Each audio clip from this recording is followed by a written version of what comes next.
বাংলাদেশের স্বাধীনতার সার্বভৌমত্বের একজন অতন্ত্র প্রহরী দুর্বৃত্তের গুলিতে শাহাদত বরণ করেছেন। যে দুর্বৃত্ত একটি পতিত সরকারের পক্ষ হয়ে এবং পার্শ্ববর্তী একটি রাষ্ট্রের বিভিন্ন গুপ্ত এজেন্সি এবং সংগঠনের হয়ে বাংলাদেশের সার্বভৌমত্ব, স্বাধীনতা এবং স্বাধীনতার চেতনাকে নস্যাৎ করার জন্য তাদের এই মেটিকুলাস ডিজাইন, সূক্ষ্ম পরিকল্পনা এবং বিভিন্ন সূত্র মতে দেশের বিভিন্ন স্বাধীনতাকামী যুবক এবং মস্তিষ্ক, এই মস্তিষ্ক এবং যুবকদেরকে নিঃশেষ করে স্বাধীনতার দাবি, স্বাধীনতার মুভমেন্টকে স্তম্ভিত করে শেষ করে দেওয়ার একটি ধারাবাহিক প্রচেষ্টার প্ল্যান তারা হাতে নিয়েছে। আল্লাহ সুবহানাহু ওয়া তাআলার মর্জি হলে আমরা বলতে পারি তাদের এই সমস্ত পরিকল্পনাকে আল্লাহ সুবহানাহু ওয়া তাআলা আমাদের মাধ্যমে প্রতিহত করবেন ইনশাআল্লাহ। এবং তারা পরাজিত হবে, তারা লাঞ্ছিত হবে এবং তারা অপমানিত হয়ে, ব্যর্থ হয়ে তাদের এই মিশন ব্যর্থতার শিলমোহর দ্বারা সমাপ্ত হবে এবং বাংলাদেশের মানুষ ক্রমান্বয়ে সেই কাঙ্ক্ষিত স্বাধীনতার স্বাদ পাবে ইনশাআল্লাহ আযজা ওয়া জাল। সম্মানিত উপস্থিতি, ভালো ফসলের জন্য, জমিকে উর্বর করার জন্য ভালো পানির সেচ প্রয়োজন হয়। ভালো পানির সেচ যদি হয় তাহলে জমি উর্বর হয়, ভালো ফসল হয়। কিন্তু ঘুমন্ত বিবেককে জাগ্রত করার জন্য, স্বাধীনতার চেতনাকে উজ্জীবিত করার জন্য, বিদেশিদের তাড়ানোর জন্য, বিদেশি প্রভুদের পরাজিত করার জন্য পানির সেচ কাজে আসে না, রক্তের সেচের প্রয়োজন হয়। এই রক্তের সেচেই আত্মমর্যাদাশীল একটি জাতির উৎপাদন হবে, স্বাধীনচেতা একটি জাতির উৎপাদন হবে, বুদ্ধিভিত্তিক একটি জাতির উৎপাদন হবে। স্বাধীনতা রক্ষা করা, স্বাধীনতা অর্জন করা, এটি কেবল বক্তব্যের উপর নির্ভর করে না, এটি কেবল মিছিল মিটিং এর উপর নির্ভর করে না, এটির মূল্য অনেক। যার সর্বোচ্চ মূল্য হচ্ছে দেশের সূর্য সন্তানদের রক্ত। এই রক্তের নদী বেয়ে স্বাধীনতার নৌকা ইনশাআল্লাহ এক সময় আসবে।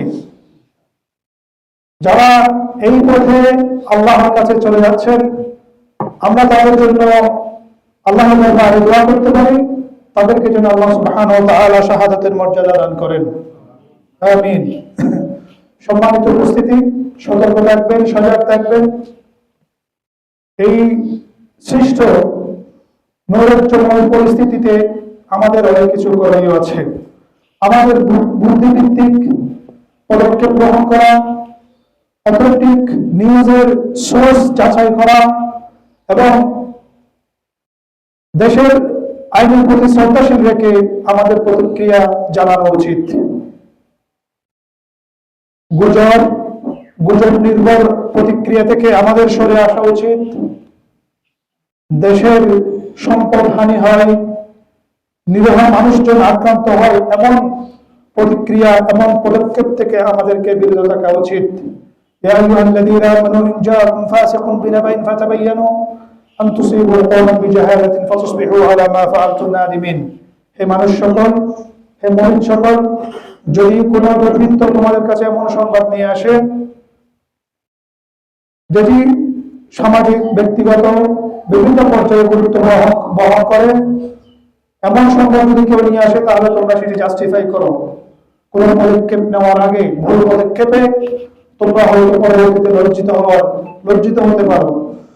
সুতরাং ফেসবুক বা সোশ্যাল মিডিয়া জুড়ে বাস্তব এবং গুজবের রচনা হয়, সংবাদ সরবরাহ করা হয়। সুতরাং আমাদেরকে নির্ভরযোগ্য এজেন্সিগুলো থেকে, নির্ভরযোগ্য সূত্রগুলো থেকে তথ্য নিয়ে তদনুযায়ী মন্তব্য করা অথবা আমাদের ভূমিকা নির্ধারণ করা উচিত। সম্মানিত উপস্থিতি, পরিস্থিতি যাই হোক, আমরা আল্লাহর কাছে চাইব এই দেশ মাতৃকা যেন ভালো থাকে, দেশের মানুষ যেন ভালো থাকে, দেশে যেন স্থিতিশীল পরিবেশ তৈরি হয়, বজায় থাকে। আমরা সবাই এক অপরকে সহযোগিতা করবো এবং প্রশাসনকে সহযোগিতা করব। এসবের মাধ্যমেই আমরা বুদ্ধিভিত্তিক ভাবে এই নৈরাজ্য, এই বিদেশি আগ্রাসী শক্তিকে আমরা রুখে দেবো বিইজনিল্লাহ। সম্মানিত উপস্থিতি, আজকে যে আমাদের নির্ধারিত বিষয়বস্তু সেটি হচ্ছে তাওয়াক্কুল আলাল্লাহ বা আল্লাহ সুবহানাহু ওয়া তাআলার উপর ভরসা করা। এই আল্লাহ সুবহানাহু ওয়া তাআলার উপর ভরসা করা, যেটাকে আমরা বলি তাওয়াক্কুল আলাল্লাহ, তাওয়াক্কালতু আলাল্লাহ, আল্লাহর উপর ছেড়ে দিলাম, আল্লাহর উপর ভরসা করলাম। আল্লাহ সুবহানাহু ওয়া তাআলার উপর ভরসা করা একটি অত্যন্ত গুরুত্বপূর্ণ ইবাদত। ইখলাস, তাওহীদের সর্বপর্যায়ে এই ইবাদত। কারণ একজন মানুষ তখনই আল্লাহর উপর ভরসা করতে পারে যখন তার মধ্যে তাওহীদুর রুবুবিয়্যাহ, তাওহীদুল আসমা ওয়া সিফাতের জ্ঞান থাকে। তাওহীদুল রুবুবিয়্যাহ এবং আসমা ওয়া সিফাতের জ্ঞানের যদি কেউ ধারক হয়, তাহলে as a result তিনি অবশ্যই আল্লাহর উপর ভরসা করবেন। আল্লাহ সুবহানাহু ওয়া তাআলার যে আসমা ওয়া সিফাত আছে তার মধ্যে একটি হচ্ছে ওয়াকিল, যার উপর ভরসা করতে হয়, যার উপর ভরসা করতে হয়, যার উপর ঠেস দেওয়া যায়, যার উপর আমরা আশা রাখতে পারি। তো এটি যখন মানুষ বুঝতে পারবে যে আল্লাহ সুবহানাহু ওয়া তাআলা যিনি সৃষ্টি করেছেন, যিনি মানুষের কর্মকে সৃষ্টি করেছেন, তিনিই পারেন আমাদের মন থেকে আমাদের যে বিপদ আপদ এই সমস্ত বিষয় থেকে পরিত্রাণ দিতে, তিনিই পারবেন। তাহলে তাওয়াক্কুল তখনই সহিহ হবে, তাওয়াক্কুল তখনই সহিহ শুদ্ধ হবে যখন মানুষ বুঝতে পারবে যে আল্লাহ সুবহানাহু ওয়া তাআলা একজন খালিক, একজন মুদাব্বির, একজন ওয়াকিল। এটা যখন মানুষ বুঝতে পারবে তখন বিপদে আপদে, বিপদ আপদ হচ্ছে বা কর্ম সৃষ্ট, এই সমস্ত বিষয় যার হাতে সৃষ্টি, তিনি স্রষ্টা, তিনিই পারবেন যে কোন কাঙ্ক্ষিত বিষয় যদি আমরা আনতে চাই, আমরা কাঙ্ক্ষিত বিষয় যদি পেতে চাই অথবা অনাকাঙ্ক্ষিত বিষয় থেকে আমরা যদি মুক্তি চাই, তাহলে একমাত্র আল্লাহর কাছে আমাদেরকে তার জন্য ভরসা করতে হবে। কারণ তিনি এই কাঙ্ক্ষিত এবং অনাকাঙ্ক্ষিত বিষয়ের স্রষ্টা এবং আমারও স্রষ্টা। সুতরাং এটি একটি মনের ইবাদত, মনের বিষয়, যে আপনি যখন দুনিয়াবি অথবা আখিরাতের কোনো কল্যাণ সাধন করতে চান তখন আপনি আল্লাহর উপর ভরসা করবেন, আর যখন দুনিয়া এবং আখিরাতের কোনো অকল্যাণ থেকে আপনি পরিত্রাণ পেতে চান তখন আপনি আল্লাহর উপর ভরসা করবেন। এটাই হচ্ছে তাওয়াক্কুল আলাল্লাহ। তাওয়াক্কুল আলাল্লাহ আমি যেভাবে বলেছি যে এটি গুরুত্বপূর্ণ ইবাদত। ইবনে তাইমিয়া রাহিমাহুল্লাহ যথার্থ বলেছেন যে, তিনি বলেছেন আত-তাওয়াক্কুল আলাল্লাহ ওয়াজিবুন মিন আযামিল ওয়াজিবাত। এই আল্লাহর উপর ভরসা করা এটি একটি ওয়াজিব, ওয়াজিবের যে তালিকা আছে অন্যতম একটি ওয়াজিবাত, যে তাওয়াক্কুল আলাল্লাহ আযজা ওয়া জাল। যেমনটি ইখলাস ওয়াজিব, কাজের মধ্যে আল্লাহর জন্য একনিষ্ঠতা ওয়াজিব, তেমনি যাবতীয় বিষয় আশয়ে তাওয়াক্কুল আলাল্লাহ ওয়াজিব। ওয়াজাবাল্লাহু ওয়া হুব্বুল্লাহি ওয়া রাসূলিহি ওয়াজিব। যেমন আল্লাহ সুবহানাহু ওয়া তাআলাকে ভালোবাসা, রাসূল সাল্লাল্লাহু আলাইহি ওয়াসাল্লামকে ভালোবাসা ওয়াজিব, তেমনি আল্লাহর উপর ভরসা করাও ওয়াজিব। ওয়াকাদ আমারা আল্লাহু বিত-তাওয়াক্কুল ফি গায়রি উম্মাহ ফি গায়রি আয়া, একাধিক আয়াতে আল্লাহ সুবহানাহু ওয়া তাআলা আল্লাহর উপর ভরসা করার জন্য মানুষকে বা মুমিনদেরকে আদেশ দিয়েছেন। والغسل من الجنابة ونهى عن التوكل على غير الله من أعظم مما أمر بالوضوء والغسل من الجنابة। এটি এমন একটি ইবাদত যেটি ইখলাস এবং মুহাব্বতুল্লাহ, আল্লাহকে ভালোবাসা এবং আল্লাহর জন্য ইখলাসের সাথে ইবাদত করার পরে এই তাওয়াক্কুল আলা আল্লাহর স্থান, যেটি ফরজ গোসল করা এবং যে সমস্ত কাজের কারণে উযু ভেঙে যায়, এই যে গুরুত্ব, তার চাইতে তার উপরে গুরুত্ব হচ্ছে তাওয়াক্কুল আলা আল্লাহ। তার মানে এটি ইখলাস এবং মুহাব্বতের পরেই কিন্তু তাওয়াক্কুল আলা আল্লাহ স্থান। অনেকটা ফরজ গোসলের এবং এই আপনার ফরজ গোসলের চাইতে আরো বেশি গুরুত্বপূর্ণ ইবাদত। এটি হচ্ছে ইবনে তাইমিয়া রাহিমাহুল্লাহ আলাইহির মন্তব্য।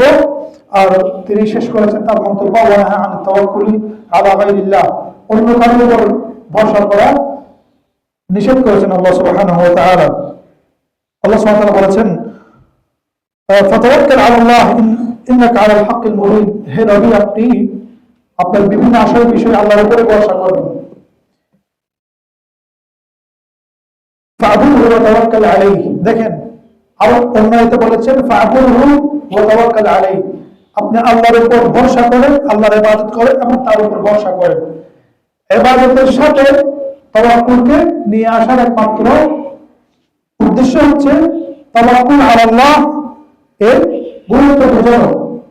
ফা'বুদহু, আল্লাহর ইবাদত করো, ওয়া তাওয়াক্কাল আলা আল্লাহ, ওয়া তাওয়াক্কাল আলাইহি, এবং আল্লাহর উপর ভরসা করো। অন্য আয়াতে আল্লাহ বলেছেন ওয়া তাওয়াক্কাল আলাল হাই আল্লাযী লা ইয়ামুতু ওয়াসাব্বিহ বিহামদিহি, হে মুহাম্মদ সাল্লাল্লাহু আলাইহি ওয়াসাল্লাম আপনি সেই প্রভুর উপর ভরসা করুন যিনি চিরস্থায়ী, যিনি কখনো মারা যাবেন না অথবা বিলীন হবেন না। মানুষ যখন বুঝতে পারবে যে আমি এমন রবের উপর ভরসা করেছি যিনি সবকিছু দেখেন, সবকিছু শুনেন, কখনো তার নিদ্রা আসে না, কখনো তার নিদ্রা আসে না, এই পৃথিবী আসমান জমিনে তিনি ছাড়া যা কিছু আছেন তিনি সবসময় একই ধরনের সর্বোচ্চ গুরুত্বের সর্বোচ্চ দিয়ে তিনি অবলোকন করেন, নিয়ন্ত্রণ করেন।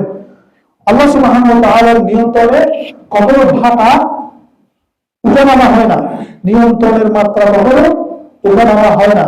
তিনি একই ধরনের সর্বাবস্থায় সর্বোচ্চভাবে তিনি সবকিছু দেখেন, তিনি সবকিছু শুনেন, তিনি সবকিছু নিয়ন্ত্রণ করেন। আমার যে সমস্যা, আপনার যে সমস্যা, এটাও তার নিয়ন্ত্রণের বাহিরে নয়। যখন আমরা সমস্যায় পতিত হব, যখন আমরা কোনো কিছুকে ভয় পাব, যখন আমরা সিদ্ধান্তহীনতায় ভুগব, তখন আমাদের উচিত তাওয়াক্কালতু আলাল্লাহ, আল্লাহর উপরে ওই জটিল বিষয়কে ন্যস্ত করা।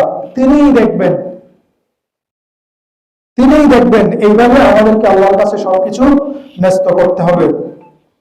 সম্মানিত উপস্থিতি, তাহলে যে বিষয়গুলো তাওয়াক্কুল আলা আল্লাহর ক্ষেত্রে আমাদের মনে রাখা উচিত, তার মধ্যে একটা হচ্ছে আল্লাহ সুবহানাহু ওয়া তাআলার সিফাত এবং আসমাগুলোকে জানা। আমি বলেছি অন্যতম একটি নাম হচ্ছে আল ওয়াকিল, যার উপর ভরসা করা যায়, এবং সেটা এমনভাবে আল্লাহর আসমা ও সিফাতগুলো আমাদের অনুধাবন করতে হবে যে এই সমস্ত বিপদ আপদ আমাদের চাহিদাগুলো আল্লাহর কুদরতের মধ্যে সীমাবদ্ধ, এবং এটি আগে এবং পরে আল্লাহর কাছেই চলে যাবে, আমাদের ফাইলগুলো আল্লাহর কাছেই কি ফিরে যাবে। সুতরাং যার কাছে সমস্ত ফাইলের সিদ্ধান্ত, সমস্ত বিষয়ের সিদ্ধান্ত, তার কাছে যদি আমরা আমাদের মনকে স্থির করি, তার উপর যদি আমরা ভরসা করি, তাহলে ইনশাআল্লাহ আযজা ওয়া জাল আমাদের দুঃখ, আমাদের কষ্ট লাঘব হবে, আমাদের যে আকাঙ্ক্ষা সেটি পূরণ হবে। ইবনুল কাইয়্যিম রাহিমাহুল্লাহ বলেছেন, কেউ যদি আল্লাহ সুবহানাহু ওয়া তাআলার উপর ভরসা করে বলে যে, মানে যথাযথভাবে ভরসা করে বলে যে পাহাড় যেন এখান থেকে সরে যায়, এই পাহাড় যেন এখান থেকে সরে যায়। যদি মানুষের ঈমান পাওয়ারফুল হয় তাহলে ওই পাহাড় আল্লাহর আদেশে ওখান থেকে সরে যেতে বাধ্য। কিন্তু আমরা তাওয়াক্কালতু আলাল্লাহ বলে আল্লাহর উপর আসলে আমাদের ভরসাটা তেমন থাকে না, বরং আমরা যে মাধ্যমগুলো তালাশ করি, যে মাধ্যমগুলো আমরা হাতে নিই, অনেকটা তার উপরে আমাদের ভরসাটা চলে যায়। এই কারণে মূলত আমাদের তাওয়াক্কুলটা সাকসেস হয় না, তার রেজাল্ট আমরা যথাযথভাবে পাই না। অনুরূপভাবে সম্মানিত উপস্থিতি, তাওয়াক্কুলের ক্ষেত্রে যে বিষয়টি আমাদের মাথায় রাখতে হবে, আল্লাহ সুবহানাহু ওয়া তাআলা প্রত্যেকটি কাজের কিছু মাধ্যম তৈরি করেছেন, কিছু ওসিলা তথা মাধ্যম তৈরি করেছেন। এই মাধ্যমগুলো ব্যবহার করতে হবে। কেমন? যেমন আমরা জানি রাসূলুল্লাহ সাল্লাল্লাহু আলাইহি ওয়াসাল্লাম হচ্ছেন সবচাইতে যিনি বেশি তাওয়াক্কুল আল্লাহ করেছেন, ভরসাকারী, আল্লাহর উপর যথাযথ ভরসা করেছেন কে? পৃথিবীতে বান্দাদের মধ্যে নিঃসন্দেহে রাসূলুল্লাহ সাল্লাল্লাহু আলাইহি ওয়াসাল্লাম। তিনি ভরসা করে কিন্তু বসে থাকেননি, ভরসা করার পর যথাযথ মাধ্যম তিনি কি করেছেন? অবলম্বন করেছেন। যেমন তিনি হিজরতের সময় এমন একটি সময় নির্বাচন করেছেন ঘর থেকে বের হওয়ার জন্য, যখন মানুষজন আপন কাজে ব্যস্ত থাকে, তখন তিনি এই সময়টা নির্বাচন করেছিলেন হিজরতের জন্য। তো তিনি তাওয়াক্কালতু আলাল্লাহ বলে যে কোনো সময় বের হতে পারতেন। শুধু তাই নয়, তিনি এমন একটি রাস্তা অনুসরণ করেছেন, এমন রাস্তা দিয়ে বের হয়েছেন যেটি বলতে গেলে কুরাইশরা বাড়ির পিছনে থাকার কারণে সেটি তেমন একটা ব্যবহার করতেন না। এটা হচ্ছে তাওয়াক্কুল আলাল্লাহ এরপর মাধ্যম ব্যবহার করা। কারণ আল্লাহ বলেছেন, আল্লাহ সুবহানাহু ওয়া তাআলা ওয়াজআলনা লিকুল্লি শাইইন সাবাবা, মানে আল্লাহ সুবহানাহু ওয়া তাআলা প্রত্যেক বিষয়ের জন্য কিছু মাধ্যম তিনি তৈরি করেছেন। আবার আমরা তো মাধ্যম বললে বিশেষ করে আকীদার ক্ষেত্রে এই পীর আউলিয়াদেরকে মাধ্যম মনে করি। আল্লাহ সুবহানাহু ওয়া তাআলা জান্নাতে যাওয়ার জন্য মাধ্যম তৈরি করেছেন হচ্ছে আমল। আমল করে আপনি আমলের মাধ্যমে জান্নাতে যাবেন, ভালো মানুষের দোয়ার মাধ্যমে জান্নাতে যাবেন, জীবিত ভালো মানুষের দোয়ার মাধ্যমে আপনি জান্নাতে যাবেন ইনশাআল্লাহ। এবং আল্লাহ সুবহানাহু ওয়া তাআলার নাম ধরে ডেকে আপনি জান্নাতে যাবেন। কিন্তু আপনি মাধ্যম করেছেন কি? এগুলোকে বাদ দিয়ে পীরের কাছে চলে গেলেন, মৃত ব্যক্তির কাছে চলে গেলেন, তাদেরকে মাধ্যম করে আপনি আল্লাহর কাছে চাচ্ছেন এবং জান্নাতে যেতে চাচ্ছেন। এটি অনেকটা আপনি কলম বাদ দিয়ে লেখার জন্য একটি লাঠি হাতে নিছেন, এই লাঠিকে আপনাকে লিখে দিবে। আপনি চামচ বাদ দিয়ে তরকারি নেওয়ার জন্য কি ব্যবহার করলেন? কলম ব্যবহার করলেন। এটি কি উত্তর বা বলল? এটা কি আপনার বুদ্ধিধর্ম? না, অযৌক্তিক।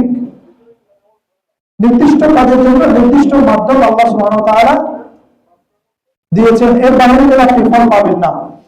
সুতরাং তাওয়াক্কুল আলাল্লাহর অন্যতম একটি অংশ হচ্ছে আল্লাহর উপর ভরসা করার সাথে সাথে ওই কাজের জন্য নির্ধারিত যে মাধ্যম আছে, উপকরণ আছে, সেটাকে ব্যবহার করা। ওই উপকরণ ছাড়া যদি আপনি বলেন যে আমি আল্লাহর উপর ভরসা করলাম, না, হবে না। রাসূলুল্লাহ সাল্লাল্লাহু আলাইহি ওয়াসাল্লাম সেটা করেন নাই। তিনি তাওয়াক্কুল আলাল্লাহ বলে ঘর থেকে বের হয়েছিলেন হিজরতের জন্য, কিন্তু তিনি মাধ্যম ব্যবহার করেছেন। একটা হচ্ছে তিনি সময় নির্ধারণ করেছেন যখন মানুষের আনাগোনা কম। দ্বিতীয় মাধ্যম হচ্ছে তিনি অপরিচিত কম ব্যবহৃত রাস্তা ব্যবহার করেছেন যাতে মানুষের মুখোমুখি না হতে হয়। তৃতীয়ত তিনি একজন পথ প্রদর্শককে নিয়েছিলেন যারা আরবের রাস্তাঘাট সম্পর্কে ভালো জানেন। হ্যাঁ, তিনি একজন পথ প্রদর্শককে সঙ্গে নিয়েছিলেন, এটি একটি মাধ্যম। চতুর্থ, তিনি একটি গুহায় হযরত আবু বকর রাদিয়াল্লাহু আনহুর সাথে আত্মগোপনে ছিলেন, এটি একটা মাধ্যম। ঠিক কিনা?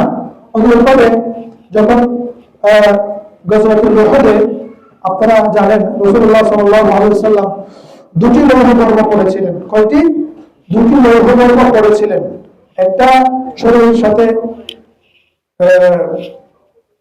পেস্ট হয় এরকম আরেকটি তার উপরে, এবং তিনি মাথার মধ্যে লোহার শিরাস্ত্র তিনি পড়েছিলেন। এটি হচ্ছে উপকরণ ব্যবহার করা। তার মানে কি তিনি ওই উপকরণের উপরে ভরসা করেছিলেন?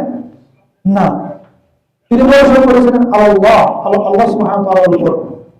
তারপর আল্লাহর ভরসা করে তিনি বৈধ উপকরণ ব্যবহার করেছিলেন, কারণ বৈধ উপকরণ হচ্ছে আল্লাহ সুবহানাহু ওয়া তাআলার সৃষ্টি। আল্লাহ সুবহানাহু ওয়া তাআলা প্রত্যেক কাজের জন্য, ঘটনার জন্য কিছু মিলিয়ে তিনি তৈরি করেছেন। এটা হচ্ছে আল্লাহর সুন্নাত। আল্লাহর সুন্নাতকে আপনি কখনো অবজ্ঞা করতে পারেন না। কিন্তু সমস্যা হচ্ছে আপনি যখন উপকরণের উপরে ভরসা করবেন তখনই হচ্ছে বিপদটা। আপনি ওষুধ খেতে পারেন, ওষুধ হচ্ছে মাধ্যম, রোগ সরানোর, কিন্তু তাওয়াক্কুল আলাল্লাহ আপনি খাবেন আল্লাহর উপর ভরসা করে। আল্লাহর উপর ভরসা করে আপনি ওষুধ খাবেন, আর এই ওষুধ হচ্ছে আপনার উপকরণ। তাওয়াক্কুল আলাল্লাহর কাছে যাওয়ার জন্য, যেমন সালাতুল জুমা আদায় করার জন্য আপনাকে হেঁটে কোথায় আসতে হয়েছে? মসজিদে আসতে হয়েছে। আর আপনি যদি বলেন যে তাওয়াক্কুলতু আলাল্লাহ, আমি জুমা বাসায় আদায় করছি, না, আপনাকে মসজিদে আসার জন্য হেঁটে আসতে হবে। এটা হচ্ছে উপকরণ ব্যবহার করা। ওষুধ হচ্ছে উপকরণ, কিন্তু আপনি যখন ওষুধের উপরে সবকিছু ভরসা করবেন তাহলে আপনি তাওয়াক্কুল আলাল্লাহ হলেন না, আপনি কি হয়ে গেলেন?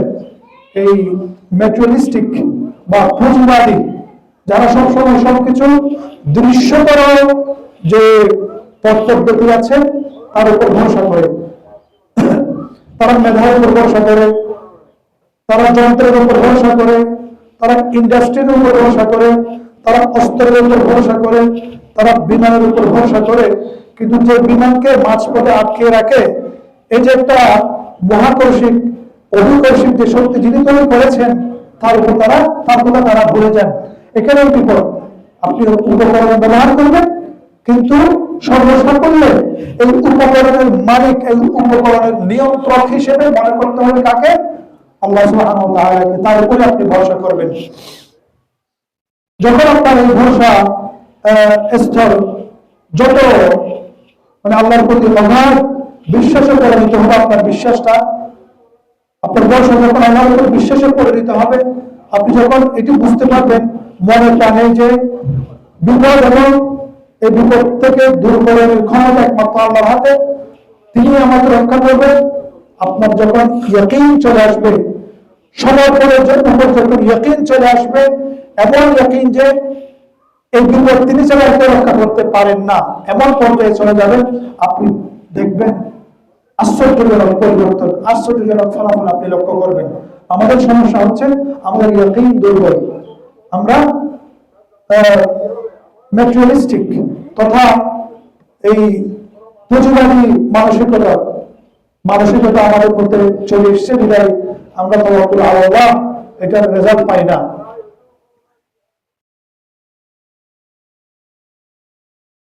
আল্লাহ সুবহানাহু ওয়া তাআলা বলেছেন, ওয়ালিল্লাহি গায়বুস সামাওয়াতি ওয়াল আরদ,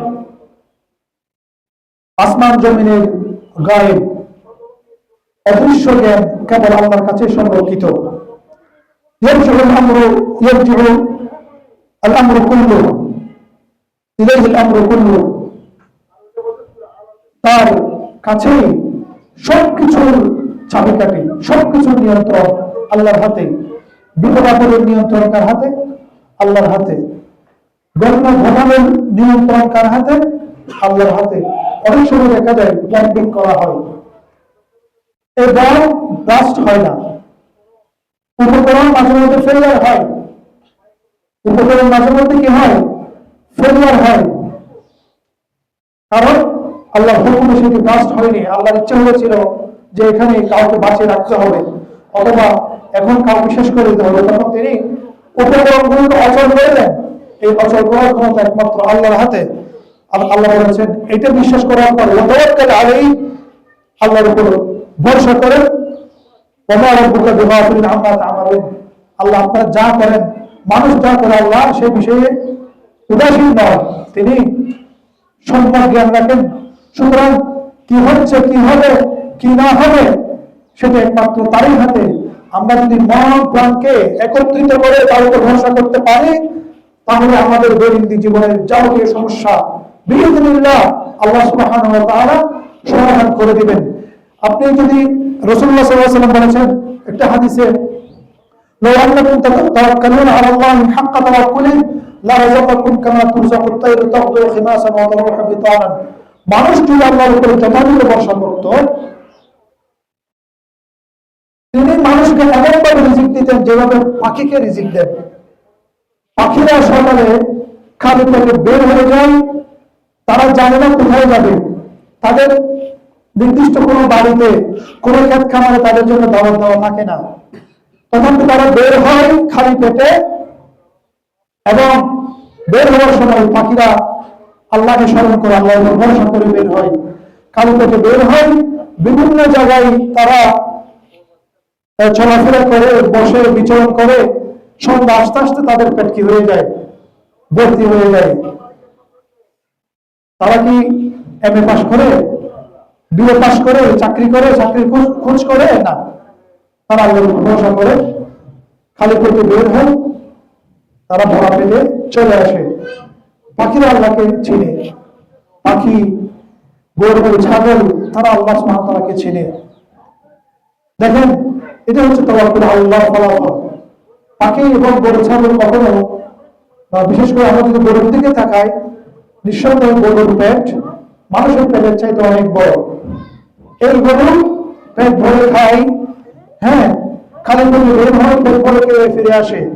কখনো সে এই মাস্টার্স পাস করার প্রয়োজনীয়তা অনুভব করেনি, আপনার অনার্স পাস করার প্রয়োজনীয়তা অনুভব করেনি, চাকরি করার প্রয়োজনীয়তা অনুভব করেনি, ইন্টারভিউ দেওয়ার প্রয়োজনীয়তা অনুভব করেনি, কারণ সে আল্লাহ সুবহানাহু ওয়া তাআলাকে যথাযথভাবে চিনে, আল্লাহ সুবহানাহু ওয়া তাআলার হুকুমের তামিল করে। বিদায় আল্লাহ সুবহানাহু ওয়া তাআলা তাকে তার রিজিক নির্ধারণ করে রাখে। আল্লাহ সুবহানাহু ওয়া তাআলা বলেছেন, ওয়া ইন মিন শাইইন ইল্লা ইউসাব্বিহু বিহামদি। এমন কেউ নেই পৃথিবীতে যারা আল্লাহর জিকির আজকার করে না, ওয়ালাকিন লা তাফকাহুনা তাসবিহাহুম। মানুষ সকল সেটা বুঝে না। আল্লাহ তাআলা বলেন, আসমান, জমিন, মানে চাঁদ, সূর্য আল্লাহকে সিজদা করে, অনেক পশু পাখি আল্লাহকে সিজদা করে, আর কিছু মানুষ আল্লাহকে সিজদা করে। পুরো মানুষ বলে নাই, পশু পাখির কথা বলেছেন, তাদের সমস্ত সবাইকে ইনক্লুড করে বলেছেন, সূর্যের কথা বলেছেন, চাঁদের কথা বলেছেন, কিন্তু মানুষের বেলায় যখন আল্লাহ বলেছেন, অনেক মানুষ আল্লাহকে সিজদা করে আর অনেকেই আল্লাহ অবাধ্য হয়। অথচ মানুষ হচ্ছে আশরাফুল মাখলুকাত, মানুষ হচ্ছে কি আশরাফুল মাখলুকাত। তো যদি আমরা সত্যিকার ভাবে আল্লাহর উপর ভরসা করতাম, তাহলে যে পশু পাখি যেভাবে রিজিক প্রাপ্ত হয়, আমাদেরকে আল্লাহ সুবহানাহু ওয়া তাআলা সেভাবে রিজিক প্রদান করতেন। অথচ আমি যে বললাম, এই পশু পাখিগুলো কারো বাড়িতে দাওয়াত আছে বলে বের হয় না, কারো জমিতে তাদেরকে দাওয়াত দিয়েছে বলে বের হয় না। তাদের একমাত্র অবলম্বন কি? তাওয়াক্কালতু আলাল্লাহ। আজকে আমরা আমাদের পড়াশোনার উপর নির্ভর করি, আমরা আমাদের চ্যানেলের উপর নির্ভর করি, আমরা আমাদের লিভিং এর উপর নির্ধারণ করি, আমরা আমাদের পিতা মাতার রেখে যাওয়া সম্পদের উপর নির্ভর করি, আমরা আমাদের বাহনের উপর নির্ভর করি। আল্লাহর উপর আমাদের ভরসাটা আক্ষরিকতাই কম, সেজন্য আমাদের রিজিক কম, আমাদের আত্মার শান্তি কম, আমাদের স্বস্তি কম, আমাদের তৃপ্তি কম, আমরা সবকিছু করে পিছিয়ে, কারণ আমাদের তাওয়াক্কুলতু আলাল্লাহটা কম, আল্লাহর উপর ইয়াকিনটা, সমর্পণ করাটা আমাদের মধ্যে কম। সেজন্য আমাদের প্রাপ্তিও আল্লাহ সুবহানাহু ওয়া তাআলা কমিয়ে দিয়েছেন। তো আপনার তাওহীদ যত শক্তিশালী হবে, আপনার তাওহীদ যত শক্তিশালী হবে, ইয়াকিন যত শক্তিশালী হবে, আপনার তাওয়াক্কুল তত শক্ত হবে। আর তাওয়াক্কুল যত শক্ত হবে, আপনি রিজিক প্রাপ্ত হবেন, আপনি আল্লাহর আশীর্বাদ পুষ্ট হবেন, আপনার কাছ থেকে সমস্ত অমঙ্গল আল্লাহ দূরে সরিয়ে নিয়ে যাবেন। সমস্ত মঙ্গল আপনার জন্য আল্লাহ মঙ্গলের দ্বার খুলে দিবেন। আপনার মানুষের একটি শান্তি চলে আসবে। অনুরূপভাবে এই বলা হচ্ছে তাওয়াক্কুল আলাল্লাহর সাথে যে সংশ্লিষ্ট বিষয়, তার মধ্যে একটি হচ্ছে আপনি আল্লাহর উপর ভরসা করে মাধ্যম ধরবেন, কিন্তু মাধ্যমের উপরে আপনি ভরসা করবেন না। আর যারা মাধ্যম ছেড়ে দিয়ে শুধু আল্লাহর উপর ভরসা করে, আমাদের দেশে একটি সমাজ আছে, একটি কমিউনিটি আছে যারা বৈধ মাধ্যম ছেড়ে দিয়ে ভরসা করে, কোথায় খানকায় বসে, এগুলো তাওয়াক্কুল আলাল্লাহ। এটা হচ্ছে এই পরনির্ভরশীলতা। আল্লাহ সুবহানাহু ওয়া তাআলা বলেছেন আপনারা সামান ব্যবস্থা করেন, উপকরণের ব্যবস্থা করেন, দুনিয়ার মধ্যে আপনারা উপকরণের ব্যবস্থা করেন। ওয়াতাযাওয়াজু ফাইন্না খায়রা যাদি তাকওয়া। সূরা বাকারায় বলা হয়েছে যে হে মানুষ সকল, মুমিন সকল, আপনারা আপনাদের জীবন জীবিকার মাধ্যম বা উপকরণের ব্যবস্থা করে রাখেন। এর একটি নাযিল হওয়ার একটি শানে নজুল আছে যে ইয়ামানের কিছু হাজী তারা হজ করতে বের হতো। হজ করতে বের হওয়ার সময় তারা ঘর থেকে নাস্তা পানি, চিরা মুড়ি, দীর্ঘ পথের জন্য যে পাথেয়, এটা নিতেন না। তারা কি করতেন? তাওয়াক্কুল আলাল্লাহ, আল্লাহ দেখবেন। এরকম করে মক্কায় এসে কুরাইশের বিভিন্ন লোকজনের কাছে হাত পাততেন, যে আমাদেরকে কিছু খাবার দেন, আমরা না খেয়ে আছি 2 দিন ধরে, 1 দিন ধরে। তো হজে গিয়ে এখানে এক ধরনের আরেকজনের হাতে, আল্লাহ দরবারে গিয়ে আরেকজনের কাছে হাত পাতার যে একটা বিষয়, সেটি আল্লাহ সুবহানাহু ওয়া তাআলা নিষেধ করেছেন। বলেছেন ওয়াতাযাওয়াজু, আপনারা যখন ঘর থেকে বের হবেন হজের মৌসুমে, আপনারা পথে যা লাগবে সেটা সাথে নিয়ে বের হবেন। এটা হচ্ছে দুনিয়ার জন্য। ওয়াতাযাওয়াজু ফাইন্না খায়রা যাদি তাকওয়া। আর আখিরাতের সবচেয়ে উত্তম পাথেয় কি? তাকওয়া। তাহলে আখিরাতেও আমাদের পাথেয় লাগবে। কেউ এখন বলবে না যে আমি তাওয়াক্কালতু আলাল্লাহ, কিছু করবো না, বসে থাকবো, মারা গেলে আল্লাহ আমাকে জান্নাতে নিয়ে যাবে। না, আপনাকে অবলম্বন করতে হবে জান্নাতে যাওয়ার জন্য। জান্নাতে যাওয়ার অবলম্বন কি? পাথেয় কি? রসদ কি? তাওহীদ, সালাত, যাকাত, হজ, সাওম, তিলাওয়াতুল কুরআন, পিতামাতার কথা শোনা, বাধ্য হওয়া, আল্লাহকে ভালোবাসা, রাসূল সাল্লাল্লাহু আলাইহি ওয়াসাল্লামকে ভালোবাসা, রাসূল সাল্লাল্লাহু আলাইহি ওয়াসাল্লামের শরীয়তকে ভালোবাসা, রাসূল সাল্লাল্লাহু আলাইহি ওয়াসাল্লামের প্রতি ভালোবাসা, সালাম প্রেরণ করা, ওনার সুন্নাতকে তাআযীম করা, জিয়ারতে যদি যান, জিয়ারত যদি যান, ওনার কবর জিয়ারত করা, যদি যান ওখানে ওনার কবর জিয়ারত করা, ওনাকে ভালোবাসা, ওনার সাহাবীদেরকে ভালোবাসা, ওনার কথাকে ভালোবাসা, ওনার আদর্শকে ভালোবাসা, ওনার শত্রুদেরকে ঘৃণা করা, শরীয়তের শত্রুদের সাথে শত্রুতা করা, শিরকের সাথে আপোষ না করা, শত্রুতা করা, মুশরিকদের সাথে আপোষ না করা, ওদেরকে ভালো না বাসা, ওদেরকে ভালো মনে না করা, এগুলো হচ্ছে জান্নাতে যাওয়ার রসদ। সত্য কথা বলা, জ্ঞান অর্জন করা, দাওয়াত দেওয়া, তাসবিহ পড়া, তাহলিল পড়া, সুবহানাল্লাহ আলহামদুলিল্লাহ, সুবহানাল্লাহ ওয়া বিহামদিহি আদada খালকিহি ওয়া রিদা নাফসিহি, সুবহানাল্লাহ ওয়া বিহামদিহি সুবহানাল্লাহিল আযীম।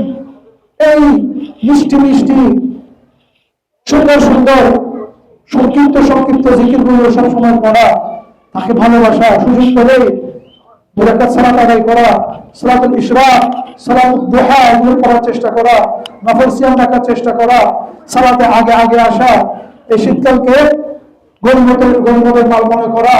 এটা হচ্ছে মুমিনের কি? স্প্রিং। মুমিনের বসন্ত কি? শীতকাল। কেন?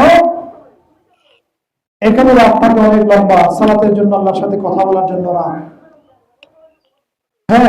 ঘুমাবেন, উঠবেন, সালাত আদায় করবেন, আবার ঘুমাবেন, আবার ফজরের জন্য উঠবেন, দিনে রোজা রাখবেন। দিনে রোজা রাখলে এই কিছুক্ষণ পরেই জোহর, তারপরে কি সন্ধ্যা। তাহলে এটা হচ্ছে মুমিনের জন্য বসন্তকাল। শীতকাল হচ্ছে মুমিনের জন্য কি? বসন্তকাল।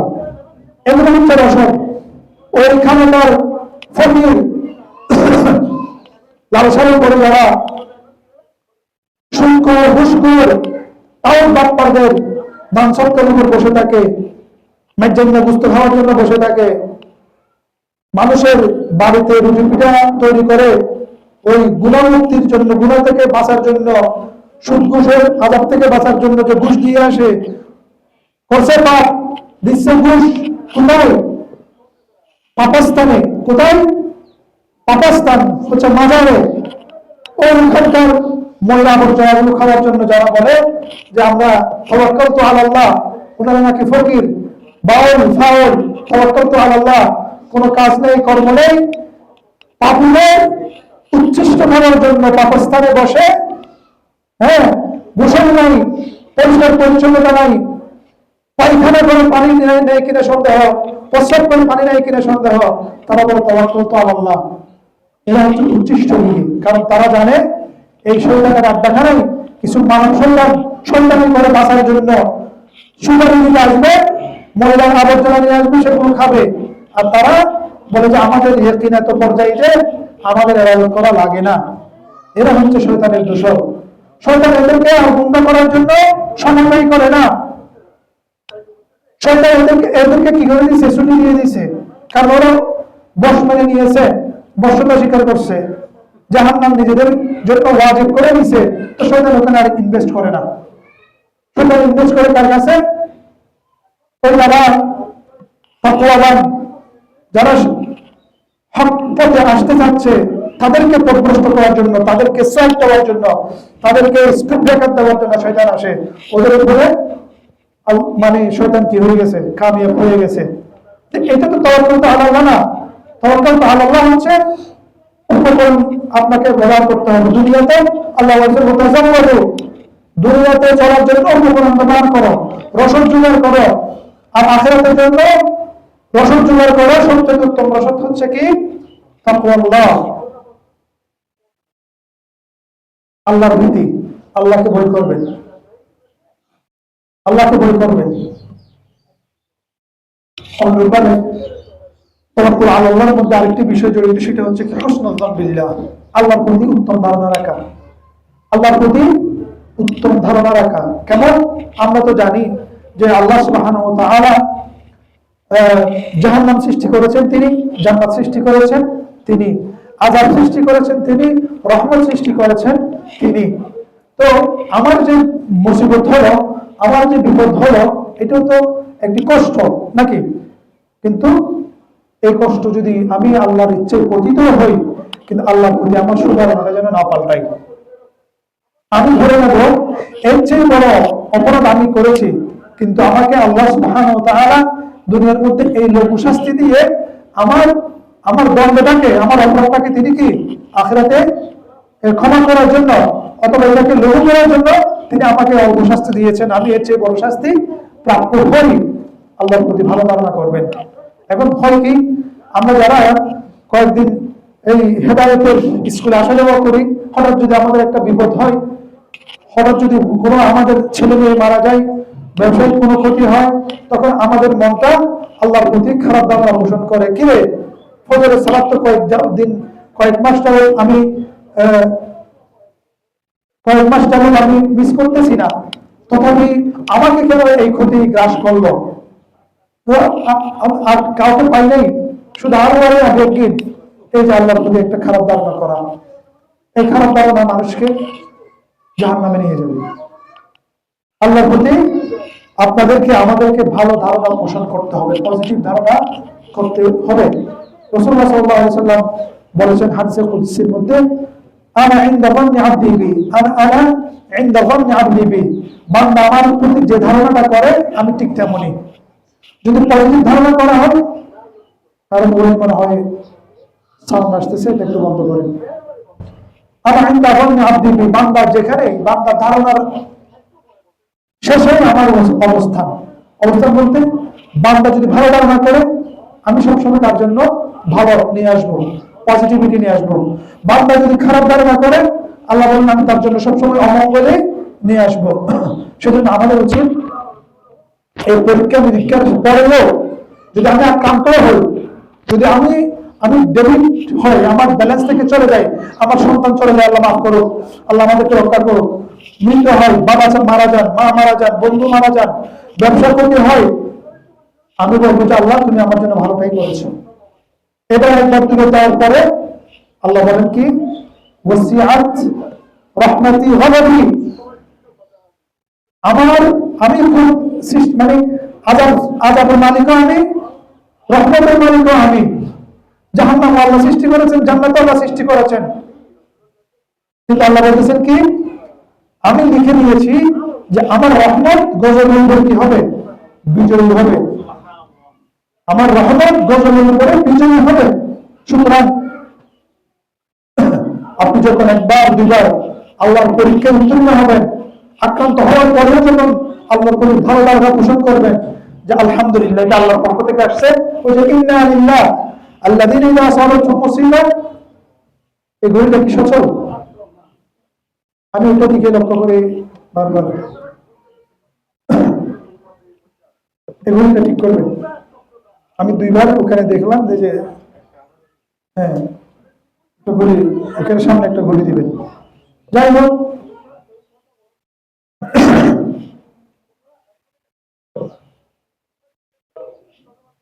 যে আমরা আমাদের আল্লাহ সুবহানাহু ওয়া তাআলার বিচারের প্রতি, সিদ্ধান্তের প্রতি সম্মান দেখাবো এবং বিরক্ত হব না। যিনি বলেছেন প্রত্যেক বিপদের পর যারা বলে ইন্না লিল্লাহ ওয়া ইন্না ইলাইহি রাজিউন, নিশ্চয় আমরা আল্লাহর সৃষ্টি, আল্লাহর কাছ থেকে এসেছি, আল্লাহর কাছে ফিরে যাব। তখন আপনি আল্লাহর প্রতি যে আনুগত্য এবং আল্লাহর কাছে যে আপনি বিপদগ্রস্ত হওয়ার পরেও, আক্রান্ত হওয়ার পরেও ওনার কাছে সমর্পিত হয়েছেন, আপনার কি মনে হয় একজন রহিম দয়ালু, একজন রহমান পরম দয়ালু, লতীফ, একজন বড় হাকিম, একজন ওয়াইজ, তিনি আপনার উপর আরেকটা আজাব চাপিয়ে দিবেন? আপনার সাথে আল্লাহ কিসের শত্রুতা? আল্লাহর সাথে আপনার কোনো শত্রুতা নেই, উনি আপনাকে শুধুমাত্র পরীক্ষা করেন। আল্লাহ রাসূল সাল্লাল্লাহু আলাইহি ওয়াসাল্লাম বলেছেন যে যত ভালো আল্লাহ সুবহানাহু ওয়া তাআলা তাকে বেশি পরীক্ষায় পতিত করেন। এটি হচ্ছে ভালোবাসার আলামত, রাগের আলামত না। আপনি একজনকে ভালোবাসার জন্য বিভিন্নভাবে পরীক্ষা করলেন, মনে হচ্ছে ভালোবাসা, তাকে একটু টেস্ট করলেন, একটা দুটা টেস্টের পরে যদি আপনি ওনার দরবার ছেড়ে চলে যান, ওনাকে ভালোবাসা করেন, তাহলে ওনার পর থেকে মুখ ফিরিয়ে নেবেন। ক্ষতিটা কার হলো? শেষে আমরা বাচ্চাদেরকে একটু নিয়ন্ত্রণ করব। যারা প্রধান আছে আপনারা বাচ্চাদেরকে একটু নিয়ন্ত্রণ করেন।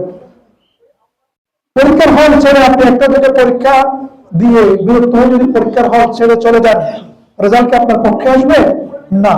একবার দুইবার দিন করেছেন, আমি বান্দাদেরকে মাঝে মধ্যে পরীক্ষা করবো, মাঝে মধ্যে তাদের জনহানি মানে তাদের আপনজনকে আমি নেব, তাদের ব্যবসা বাণিজ্য আমি মাঝে মধ্যে ক্ষতি করবো, তাদের ফলাদি আমি কমিয়ে দেব। আমি কেন করবো? পরীক্ষা দেওয়ার জন্য। তো পরীক্ষার হলে কি কখনো মিষ্টি বিতরণ করা হয়? আমরা তো কোনো পরীক্ষার হলে আছি, ওই তো বলেছেন সৃষ্টি করেছি এবং মৃত্যু দান করবো, শুধু এই মাঝখানে হলো পরীক্ষা। তো পরীক্ষার হলে আমাদের এত কিসের অভিযোগ? পরীক্ষার হলে কোথায় ফ্যান নষ্ট হয়েছে, আলো কম আসতেছে, এগুলো নিয়ে চিল্লাপাল্লা করবো, নাকি যা আছে তার মধ্যে আমি লিখে চলে যাবো? ওই সময়টাকে আমি লেখার পিছনে ব্যয় করবো, নাকি সেটাই করা অভিযোগ করার পিছনে আমি ব্যয় করবো? পরীক্ষার হলে যারা মনে করে এটা হচ্ছে কি রেজাল্টের দিন ভুল, পরীক্ষার হলে মনে করতে হবে। আল্লাহ কিন্তু আপনার ধারণাকে পরিষ্কার পরিচ্ছন্ন পজিটিভ করতে হবে। এরপর আপনি দেখেন আপনার জীবনে কত পুরস্কার আসতেছে। আমরা কি করি? ধৈর্য ধারণ করতে করতে করতে এই সফলতার আরেকটি মাত্র পর্ব থাকে, আমরা নিরাশ হয়ে চলে আসি। আর আরেকটা যদি কি করতাম, আঘাত করতাম, হ্যাঁ, আর আমরা যদি মাটি খনন করতাম, তাহলে আমরা দেখতে পেতাম যে আমাদের মুক্তির পথ চোখের সামনে, কিন্তু আমরা বিরক্ত হয়ে ফিরে আসি। শয়তান আমাদেরকে এটার জন্য প্ররোচিত করে, আমাদেরকে। সুতরাং আমাদেরকে আল্লাহর প্রতি তাওয়াক্কুল করার সাথে সাথে মানসিক অবস্থান শক্তিশালী করতে হবে এবং কোন ক্রমেই শয়তানকে স্কুপ করা যাবে না যে হ্যাঁ, এই যে আল্লাহ আমার জন্য ক্ষতি চান না, আল্লাহ আপনার জন্য মঙ্গল চান, বিদায় আপনাকে পরীক্ষায় তিনি তিনি ফেলেছেন। ক্লাস 5 এর পরীক্ষা কখনো বিসিএস এর পরীক্ষার সমাধান হয় না। আর বিসিএস যারা উত্তীর্ণ হয় তাদের পুরস্কার কেমন হয়? ক্লাস 5 উত্তীর্ণ হওয়ার চাইতে বেশি হয় না? যত বেশি কঠিন পরীক্ষা তত বেশি পুরস্কার। যদি অনুধাবন করেন বিপদের পর বিপদ আপনাকে ফলো করতেছে, আপনাকে ছাড়তেছে না, আপনার পিছনে গেছে, তাহলে একটু মুচকি হেসে বলেন যে আল্লাহর ভালোবাসা খুব অতি নিকটে, আল্লাহর পুরস্কার অতি নিকটে। সম্মানিত উপস্থিতি, আল্লাহ সুবহানাহু ওয়া তাআলা আমাদেরকে এই আল্লাহর সৃষ্টির, আল্লাহর আপদ বিপদ দেওয়ার নিমজ্জ রহস্য, এটা যে আল্লাহর ভালোবাসা, এটি বুঝতে তৌফিক দান করুন। আমিন। ওয়া সাল্লাল্লাহু